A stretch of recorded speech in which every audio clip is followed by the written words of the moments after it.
Bonjour et bienvenue à l'émission Vie de foi. Quelle joie d'être avec vous aujourd'hui et quelle joie pour nous de recevoir Pasteur Dorothée Radja. Bonjour, Pasteur Dorothée. Bonjour, Pasteur Joël. Bonjour, Pasteur Mathilde. Quelle bénédiction de vous recevoir. Merci. On a passé une belle semaine C'est vrai, oui. en parlant de l'excellence. Ouais, quel sujet extraordinaire. Oui, absolument. Tant à Vivre dire. dans l'excellence. C'est merveilleux. On peut vivre dans l'excellence et vous avez un ministère excellent que plusieurs apprécient. Gloire à Dieu. Oui, donc les gens peuvent vous découvrir sur EMC TV. Oui. Et puis, vous avez une belle église, Paris Centre Chrétien, à Paris. Oui. Peut-être vous pouvez donner d'autres informations pour ceux qui aimeraient peut-être vous visiter. Oui, avec plaisir. Donc, si vous êtes de passage à Paris ou vous êtes sur la région parisienne, nous sommes à La Courneuve dans le 93. Et c'est vrai que nous sommes une église qui prêche la parole de Dieu, qui loue le Seigneur puissamment. Et la présence de Dieu est avec nous, comme avec beaucoup d'autres, j'en suis sûre. Mais on rend grâce à Dieu pour ce qu'il fait, oui. Oui, gloire à Dieu. Donc, vraiment, merci d'être là avec nous aujourd'hui. On va parler d'une chose très importante aujourd'hui parce que toute la semaine, on a parlé comment vivre dans l'excellence. La première chose qu'on a vue, on doit vivre dans la consécration. Donc, c'est une chose très importante parce que Dieu est celui qui peut faire de nous des personnes excellentes. Donc, notre consécration est numéro 1. Ensuite, on a parlé de nos relations. Donc, on devrait entretenir des bonnes relations saines avec des personnes excellentes si on veut être excellent parce que nous serons forcément influencés par notre entourage. Ensuite, on a parlé de l'excellence dans l'Église et ensuite dans le ministère. Donc, vraiment, on a couvert plusieurs choses très importantes. J'aimerais vous inviter à visiter le site web emcitv.com si vous souhaitez revoir les émissions, si vous avez raté une émission. Et aujourd'hui, on va parler de l'importance de nos pensées. Parce qu'en fait, l'homme est comme les pensées de son âme. Donc, on doit vraiment savoir ce que Dieu dit sur nous pour ensuite penser comme Dieu pense et agir selon la volonté de Dieu. Parce que vraiment, tout commence au niveau de la pensée. Donc, Pasteur Dorothée, vous avez souvent prêché sur le caractère, sur la sainteté, mais aujourd'hui, en parlant de nos pensées, qu'est-ce que vous pourriez dire aux personnes à la maison qui veulent justement grandir à ce niveau-là? Amen. Je pense que les pensées, évidemment, c'est fondamental et l'ennemi attaque énormément nos pensées. C'est vrai. Il y a vraiment un assaut démoniaque sur nos pensées parce qu'effectivement, on n'ira pas au-delà de nos pensées. Donc, quand notre pensée est remplie d'incrédulité, de peur, de sentiment d'échec, de frustration, de jalousie, d'amertume, etc., c'est vraiment, on coupe les ailes de l'aigle.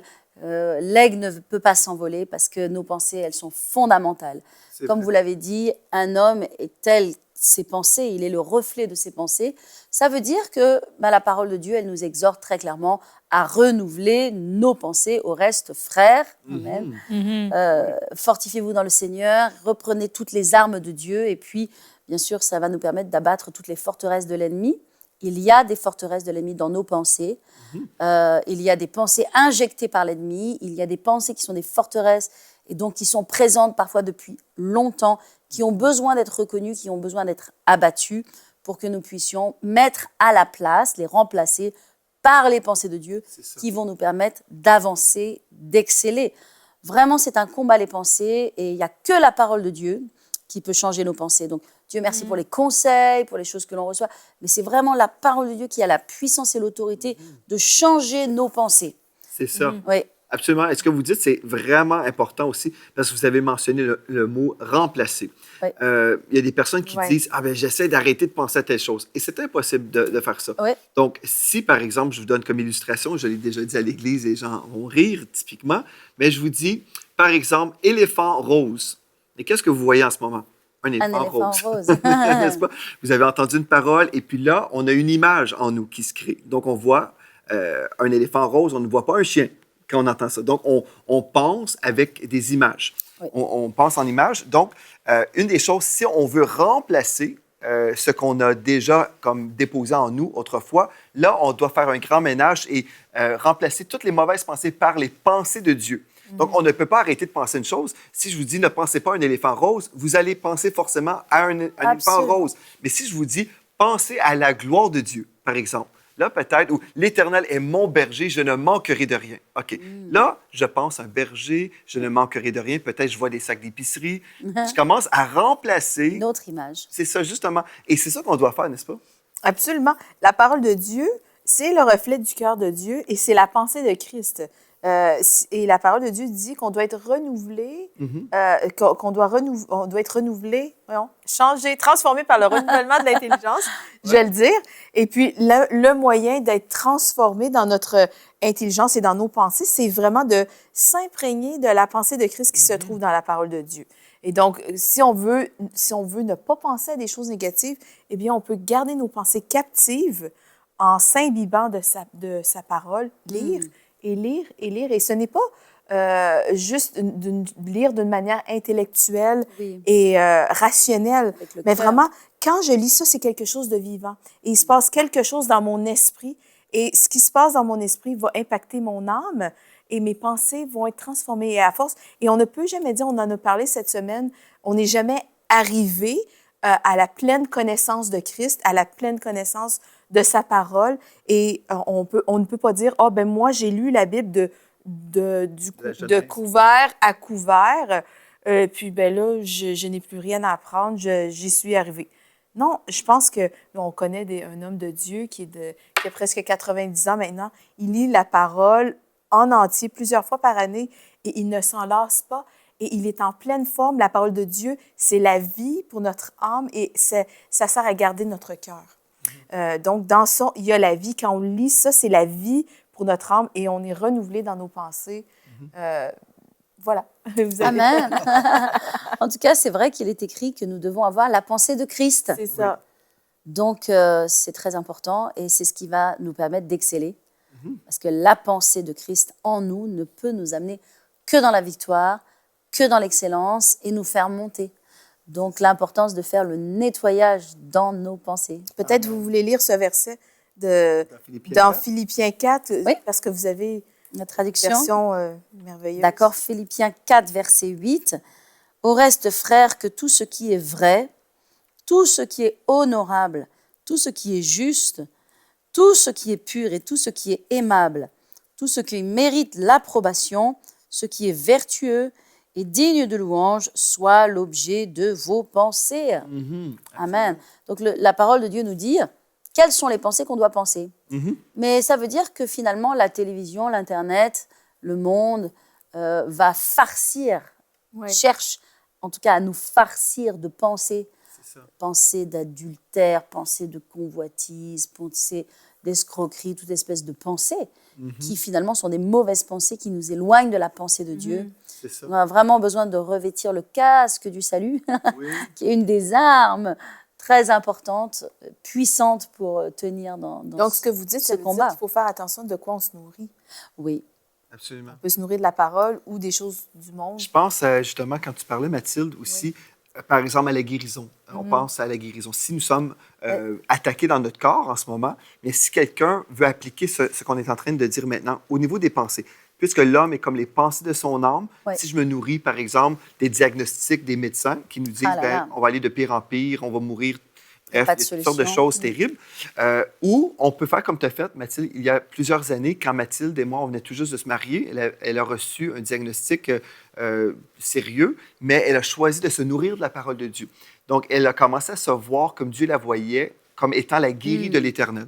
Ça, c'est une chose qu'on devrait faire aussi. Et en fait, on est en train de faire justement ce qu'on vient de lire dans Philippiens 4, toutes les choses qui sont bonnes, en fait, la parole de Dieu. Elle est bonne. Et je pense aussi à la sœur Gloria qui prêche aussi qu'on ne peut pas faire une surdose de la parole de Dieu. C'est des médicaments qui sont... à volonté. À volonté, absolument. Donc, c'est ça qu'on peut faire. Vous êtes en train de dire que, finalement, il faut faire attention des choses qu'on entend qui peuvent nous influencer. Il faut filtrer, oui, bien sûr. Et c'est pour ça que quand on est nourri de la parole de Dieu, on va reconnaître quelles sont les sources qui nous alimentent, l'importance d'aller à l'Église, d'être continuellement nourri par la parole de Dieu, de lire des bons livres, et la Bible, bien sûr, pour justement nous nourrir. Il faut, je veux dire, un vase n'est jamais vide. Soit il est rempli de quelque chose qui est de l'air, soit il est rempli d'eau. Et c'est pareil pour nous. En fait, on est toujours rempli de quelque chose. La question, de quoi sommes-nous remplis, Pasteur Joël? Bon, Pasteur Dorothée, par exemple, quelqu'un dirait, OK, je comprends tout ça, on doit lire la parole de Dieu, mais comment puis-je vraiment remporter la victoire vraiment, je veux demeurer dans les pensées de Dieu, mais peut-être quelqu'un est à la maison, souffre peut-être d'une dépression, a du mal à voir même l'avenir. On sait aussi qu'il y a des esprits d'abattement, des Ouais. esprits d'oppression qui viennent décourager les gens. Peut-être une personne à la maison en ce moment qui est vraiment découragée et la personne se dit, mais comment puis-je vraiment combattre dans ce combat de la foi au niveau des pensées? Oui, effectivement, il y a des oppressions démoniaques qui ont besoin d'être brisées. Elles ont besoin d'être combattues par la parole de Dieu, qui est l'épée de l'esprit. Hein. Donc, l'épée, l'arme vraiment attaquante, Oui. on en revient à la même chose, c'est la parole de Dieu. Et il faut attaquer le diable avec la parole de Dieu. Hein. Et puis, bien sûr, il y a des gens qui ont besoin de prière, qui ont besoin d'aide et de délivrance. On pourra faire ça justement aujourd'hui. Si vous êtes dans le besoin à la maison et puis vous réalisez en fait que non, j'ai besoin de vivre cette délivrance, vous savez, on n'a pas besoin d'aller voir quelqu'un de spécial. Des fois, dans le corps de Christ, on s'imagine, je dois aller voir une telle personne qui a une onction spéciale. Mais en fait, l'onction du Saint-Esprit est avec nous sur le plateau en ce moment. Et puis, il n'y a pas de distance dans la prière. On va prier pour vous. Peu importe en ce moment ce que vous pouvez vivre, nous connaissons ce Dieu qui est tout-puissant, qu'il est capable de vous libérer aujourd'hui même. Nous sommes dans la foi, nous croyons que Dieu est capable et il veut vous affranchir totalement. Donc, si vous êtes sous des oppressions, vous êtes attristé souvent, vous avez du mal à penser comme Dieu pense, bien, il y a des choses qu'on peut faire dans la vie pratique, n'est-ce pas? On va lire la parole de Dieu, on va méditer sur la parole, pas simplement lire, mais on va prendre le temps de s'asseoir et vraiment digérer cette parole pour qu'elle puisse faire partie de qui nous sommes. Et oui, on peut prier pour vous pour que ces esprits d'oppression vous quittent au nom de Jésus. Je pense que souvent les gens combattent des oppressions dans leurs pensées parce qu'ils ont médité des choses négatives. Et quand on médite des choses négatives, souvent c'est vraiment, je mets ma foi dans ce que le diable ou qu'est-ce que le méchant peut faire. Mais quand je médite la parole de Dieu, dans le fond, méditer, c'est tout simplement, c'est comme un animal qui rumine, eh bien, je mange et je remange, je mange la parole et je la repasse dans mon cœur, je la repasse dans mon cœur et je prends le temps de comprendre le sens.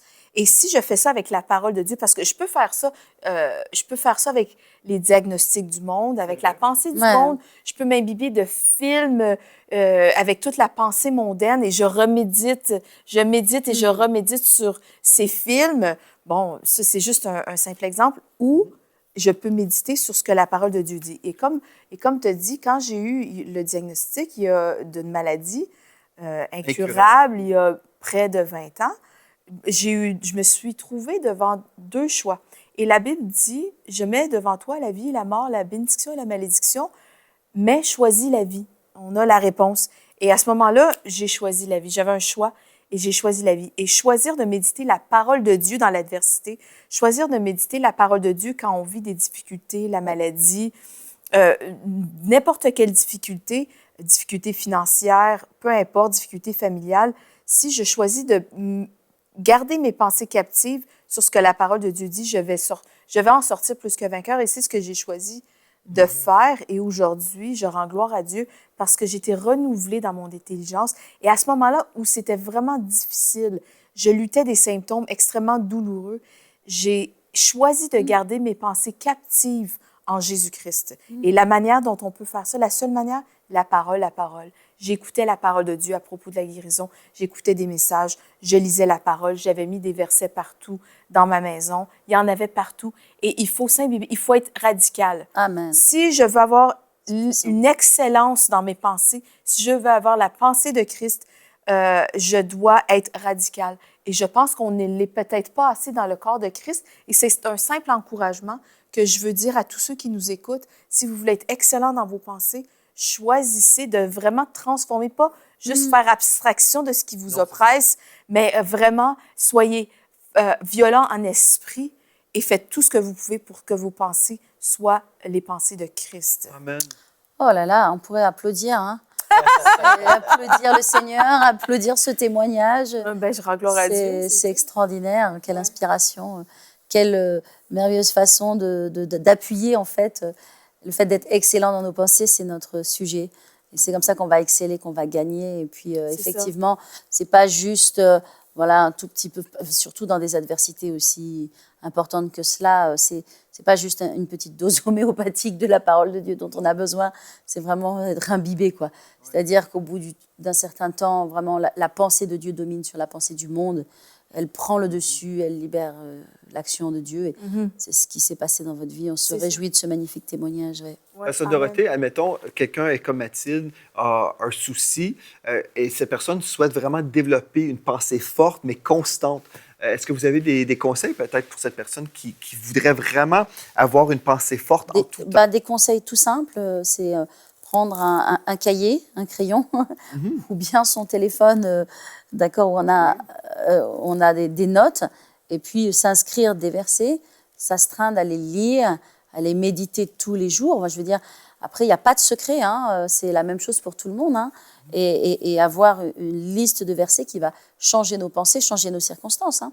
Donc, c'est ni plus ni moins mettre la parole en pratique, comme Dieu l'a demandé à Josué. Josué était incapable d'entrer dans la terre promise, il était paralysé par la peur et par beaucoup de choses. Et Dieu lui a dit, écoute, mon coco, tu vas avoir une méthode très simple, tu vas mettre la parole de Dieu devant toi jour et nuit, et tu vas gagner, tu vas triompher. Afin d'agir fidèlement. Eh oui, selon sur tout ce qui est prescrit, oui, bien sûr. Amen. Amen. Il y a un texte aussi en parole de Dieu dans Proverbe 4, verset 20, que vous pouvez lire à la maison.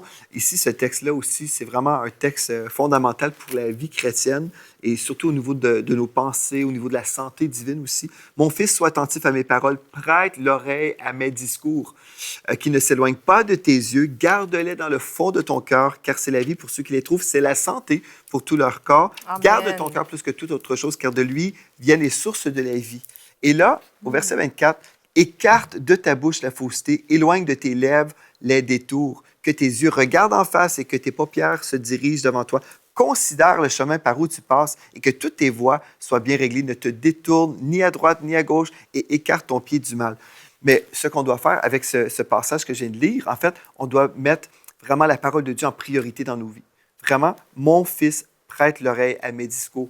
Si on entend constamment la parole de Dieu, comme Mathilde t'illustrait, si je veux changer ma façon de penser, là, si je veux être transformé par le renouvellement de mon intelligence, je dois entendre la parole de Dieu parce que la foi vient de ce qu'on entend et ce qu'on entend vient de la parole de Christ. Donc, je me remplis, je dépose cette parole dans mon cœur, comme le texte ici vient de nous dire aussi, et la bouche parle de l'abondance du cœur. Ouais. Donc, si je change ma façon de penser, ensuite, je vais changer ma déclaration, ma confession de la parole.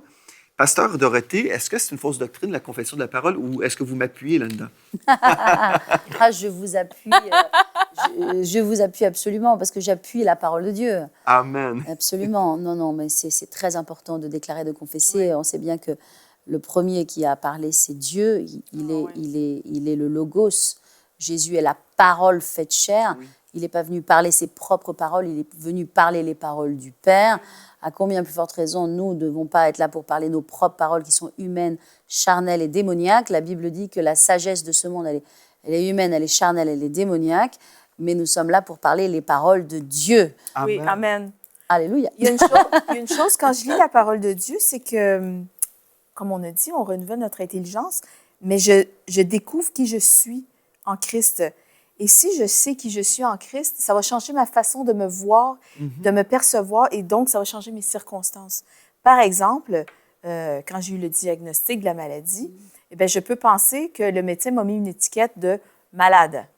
Mais si je lis la parole de Dieu, dans Jacques 2,24, ça me dit, par ses meurtrissures, vous avez été guéris. Donc, si c'est au passé, été guéri. 2 Pierre. 2 Pierre, voyons. Oui, pardon. Oui.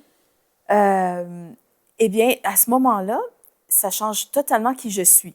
Ça fait de moi la guérie de l'Éternel et c'est le diable qui essaie de me rendre malade. Donc, c'est toute une question d'identité. Et bon, ça, c'est une promesse qui m'identifie, qui me donne mon identité. Et si à travers la parole de Dieu, comme ça, il y en a plein de promesses comme ça. Je suis protégée, je suis restaurée entièrement, je suis plus que vainqueur. En fait, ce qu'on va faire, on va mettre aussi sur le site web EMC-TV un document qui s'appelle « Notre identité en Christ ». Et puis, si vous voulez changer votre façon de vous voir, vous allez prendre ce document que vous pouvez télécharger gratuitement. Vous cliquez tout simplement et vous verrez votre identité en Christ. Et là, vous commencez à méditer. C'est ça qu'on fait. En fait, on prend des médicaments spirituels, on dépose la vérité sur nous-mêmes, et là, on commence à méditer et à déclarer. Pas simplement à lire, mais on prend le temps, on va lire, mais on va déclarer aussi à voix haute. Et là, on va entendre notre voix, en fait. On va entendre, et puis là, au lieu de déclarer « je suis le malade qui essaie d'être guéri », en fait, je suis le guéri de l'Éternel, et c'est le diable qui essaie de me rendre malade. Donc, on change notre façon de penser et de se voir. Donc, ça, c'est tellement important. Donc, vous pourrez juste visiter le site web EMCI TV, et puis vous pourrez télécharger ça. Parce que des fois, Pasteur Dorothée, les gens s'imaginent, on va prier pour eux, et puis voilà, c'est tout. Oui, on peut prier. Certainement, on va prier pour vous dans quelques instants. Mais après, on doit se nourrir aussi. On ne peut pas juste entendre la parole une seule fois et être transformé comme ça. La Bible dit, soyez transformés par le renouvellement de l'intelligence, afin que vous discerniez quelle est la volonté de Dieu pour vous, ce qui est bon, agréable et parfait. Donc, si je veux bénéficier de la parole de Dieu et tout ce que Dieu en réserve pour ma vie, je dois vivre un processus, soyez transformés par le renouvellement. Pasteur Dorothée, j'aimerais ça vous inviter à prier maintenant pour les personnes à la maison qui veulent justement avoir l'assistance de Dieu au niveau de leurs pensées. Peut-être qu'il y en a qui sont oppressés, découragés, déprimés en ce moment, et puis ils veulent vivre une percée dans leur vie. Et on va s'accorder avec vous. Peu importe, je sais, comme Pasteur Dorothée a mentionné, il y a un combat. Le diable veut nous attaquer parce que si on peut penser noir, si on peut penser défaite, si on peut penser maladie, pauvreté, on va vivre toutes ces choses-là parce que l'homme est comme les pensées de son âme. Mais si vous commencez à penser comme Dieu, ce qui va se produire, vous allez commencer à vivre comme Dieu et vous allez vivre une vie excellente qui va glorifier le Seigneur. Donc, Pasteur Dorothée, je vous invite à prier pour nos amis à la maison. Je pense que chacun a pu comprendre maintenant que nos pensées, eh bien, on ne peut pas aller au-delà dans notre vie du niveau de nos pensées. C'est vrai. Et donc, si votre vie, elle vous déplaît, il faut que vous changiez vos pensées. C'est vrai. Et votre vie, vos circonstances vont aussi changer et mettre les pensées, bien sûr, de la parole de Dieu. Père éternel, Seigneur, nous te remercions, Seigneur, pour tout ce qui a été dit et tous tes enfants, Seigneur, qui t'écoutent et combien tu désires pour eux une vie excellente et combien tu veux qu'ils réussissent et qu'ils gagnent dans leur vie. Seigneur, nous prions vraiment pour une transformation dans leurs pensées maintenant. Nous libérons l'onction et la présence de Dieu, Seigneur, qui brise le joug de l'ennemi, les forteresses démoniaques, les emprisonnements, les captivités, les obsessions démoniaques, au nom de Jésus, les voix même qui les oppressent et qu'ils entendent, ces voix qui sont des voix impures, injustes. Seigneur, nous détruisons ce joug dans la pensée. Alléluia. Au nom de Jésus, nous ordonnons une délivrance. Alléluia. Nous disons, Satan, dans le nom de Jésus, toi et tes démons, lâchez la vie des enfants de Dieu. Amen. Lâchez leurs pensées maintenant, au nom de Jésus. Alléluia. Seigneur, nous voulons remplacer ces pensées par la pensée de Dieu, Alléluia. par des pensées honorables, justes, pures. Seigneur, merci de remplir ton peuple, Père. Que ta présence, ton onction, Seigneur, vienne sur eux et sur elles, au nom de Jésus, et qu'elles soient renouvelées dans leurs pensées. Nous prions pour une vision plus élevée. Nous prions pour des rêves, Seigneur. Il y a des gens qui n'ont plus de rêves. Tellement ils ont des pensées négatives, il n'y a plus de rêves, plus de désirs en eux. Mais nous prions que les rêves reviennent, Amen. les désirs reviennent au nom de Jésus. Seigneur, merci Père, parce que tu fais tomber les écailles des yeux, Seigneur, Oui, Seigneur. et qu'il y a une régénération dans leur vie, dans leur onction, dans leur appel, dans la direction de Dieu pour eux et elles. Nous les bénissons, Seigneur, au nom de Jésus. Merci, Seigneur. Alléluia. Gloire à toi, Seigneur. Alléluia. Je veux parler à... Il y a des femmes qui nous écoutent particulièrement. Je vois une femme qui est dans sa cuisine, qui est oppressée par des pensées noires. Et vous pensez en ce moment que vous ne valez rien pour votre famille. Et le Seigneur veut vraiment vous encourager aujourd'hui à garder vos pensées captives en lui. Remettez-lui votre vie. Remettez-lui votre cœur entièrement. Et il veut faire de vous une créature nouvelle. Donnez-lui votre vie aujourd'hui, en ce moment même.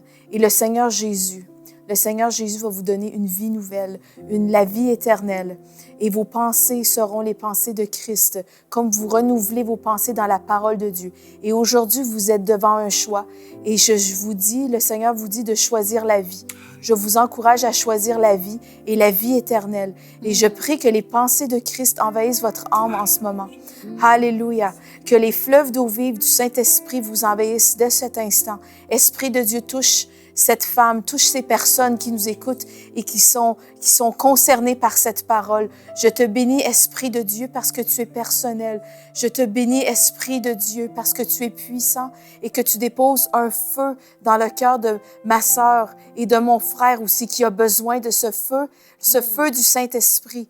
Et feu du Saint-Esprit vient et transforme tous ceux qui nous écoutent aujourd'hui. Je déclare que vos pensées sont captives à l'obéissance de Christ et que vous êtes excellents et que vous allez de gloire en gloire et de progrès en progrès, que vous êtes un ambassadeur excellent pour le royaume de Dieu et que votre vie est basée dans l'amour de Christ et que vous êtes édifiés dans sa présence et vraiment que votre vie porte du fruit comme vous n'avez jamais pensé.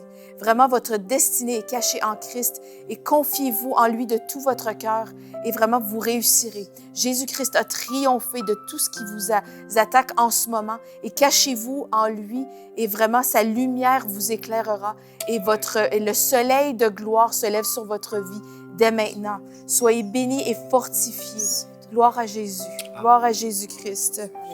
Alléluia. Si une personne à la maison, vous êtes une femme, vous souffrez dans votre corps, vous vivez de la fibromyalgie, maladie très souffrante et vous avez tellement souffert que vous souhaitez mourir. Vous avez même ouvert une porte à l'ennemi et puis vous avez un esprit de suicide qui est là constamment contre vous. Vous voulez juste quitter ce monde. Mais au lieu de quitter ce monde, cette maladie doit vous quitter. Et je veux m'accorder avec votre foi maintenant. Dans le nom de Jésus, je déclare sur vous la délivrance dans le précieux nom de Jésus. Je déclare par ces meurtrissures, vous avez été guéris et je commande à cette maladie qui vous quitte maintenant. Dans le nom de Jésus, on ferme cette porte et on commande à tout esprit aussi d'oppression. Ces esprits vous quittent maintenant. Et on déclare que la vie de Dieu vient sur vous maintenant. La vie de Dieu, l'onction du Saint-Esprit brise tous les jours maintenant. Dans le nom de Jésus. Amen. Et je ressentais aussi qu'il y avait un jeune homme avec un esprit suicidaire. Comme on priait, je ressentais ça. Vraiment, il y en a plusieurs. Un esprit de mort. Au nom de Jésus, soyez affranchis. Recevez la vie de Dieu qui vient sur vous. Et vraiment, ces oppressions vous quittent maintenant. Partout à travers la francophonie. D'autres personnes aussi, vous avez des esprits d'angoisse. Vous êtes toujours angoissé. Vous avez du mal même à sortir de votre maison. Soyez libérés dans le nom de Jésus.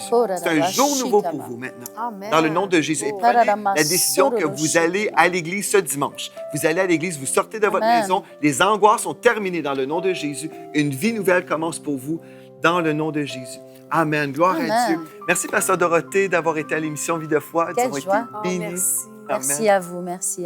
Un vrai plaisir. Gloire à Dieu. Nous avons vraiment été bénis. Et merci à vous également d'avoir été là avec nous toute cette semaine. Si vous avez manqué des émissions, visitez-nous sur emcitv.com et vous pouvez nous écrire également à videfoi@enseigne-moi.com. Donc, gloire à Dieu. C'est un rendez-vous encore lundi prochain pour d'autres émissions de Vie de foi. D'ici à lundi, soyez richement bénis.